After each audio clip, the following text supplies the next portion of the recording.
एक घर में 3 भाई और एक बहन थी। बड़ा और छोटा पढ़ने में बहुत तेज थे।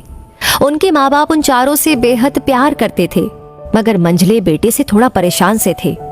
बड़ा बेटा पढ़ लिख कर डॉक्टर बन गया, छोटा भी पढ़ लिख कर के इंजीनियर बन गया, मगर मंझला बिल्कुल आवारा और गवार बन के ही रह गया। सबकी शादी हो गई। बहन और मंझले को छोड़ दोनों भाइयों ने लव मैरिज की थी। बहन की शादी भी अच्छे घराने में हुई थी। आखिर भाई सब डॉक्टर इंजीनियर जो थे। अब मंझले को कोई लड़की नहीं मिल रही थी तो बाप भी परेशान और माँ भी। बहन जब भी मायके आती सबसे पहले छोटे भाई और बड़े भैया से मिलती, मगर मंझले से कम ही मिलती थी, क्योंकि वो न तो कुछ दे सकता था और ना ही वो जल्दी घर पे मिलता था। वैसे वो दिहाड़ी मजदूरी करता था, पढ़ नहीं सका तो नौकरी कौन देता। मंझले की शादी किए बिना पिताजी गुजर गए। माँ ने सोचा कहीं अब बंटवारे की बात न निकले, इसलिए अपने ही गांव से एक सीधी सादी लड़की से मंझले की शादी करवा दी। शादी होती ही न जाने क्या हुआ कि मंझला बड़े लगन से काम करने लगा। दोस्तों ने कहा, ए चंदू आज अड्डे पे आना। चंदू ने कहा, आज नहीं फिर कभी। अरे तू शादी के बाद तो जैसे बीवी का गुलाम ही हो गया है। अरे ऐसी बात नहीं है, कल में अकेला एक पेट था तो अपनी रोटी का हिस्सा कमा लेता था। अब 2 पेट है, आज कल और होगा। घर वाले नालायक कहते हैं मेरे लिए चलता है, मगर मेरी पत्नी मुझे कभी नालायक कहे तो मेरी मर्दानगी पर एक भद्दी गाली है, क्योंकि एक पत्नी के लिए उसका पति उसका घमंड, इज्जत और उम्मीद होता है। उसके घर वालों ने भी तो मुझ पर भरोसा करके ही तो अपनी बेटी दी होगी, फिर उनका भरोसा कैसे तोड़ सकता हूँ।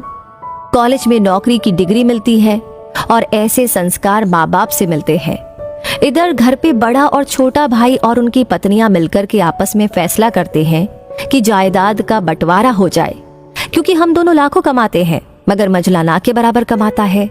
ऐसा नहीं होगा। माँ के लाख मना करने पर भी बंटवारे की तारीख तय होती है। बहन भी आ जाती है, मगर चंदू है कि काम पे निकलने के लिए बाहर आता है। उसके दोनों भाई उसको पकड़कर भीतर लाकर बोलते हैं कि आज तो रुक जा, बंटवारा कर ही लेते हैं। वकील कहता है ऐसा नहीं होता, साइन करना पड़ता है। चंदू ने कहा, तुम लोग बंटवारा करो, मेरे हिस्से में जो देना है दे देना, मैं शाम को आकर के अपना बड़ा सा अंगूठा चिपका दूंगा पेपर पे। बहन ने कहा, अरे बेवकूफ, तू गवार का गवार ही रहेगा। तेरी किस्मत अच्छी है कि तुझे इतने अच्छे भाई बहन मिले।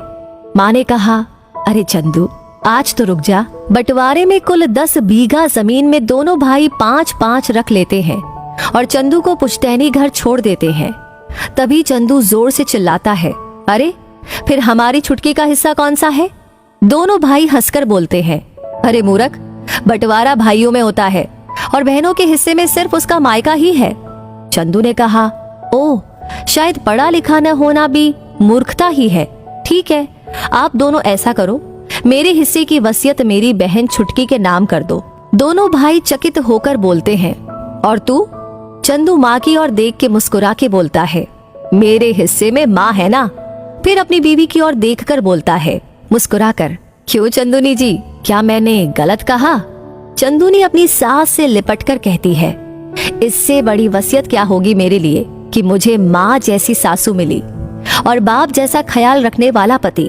बस यही शब्द थे जिसने बंटवारे को सन्नाटे में बदल दिया।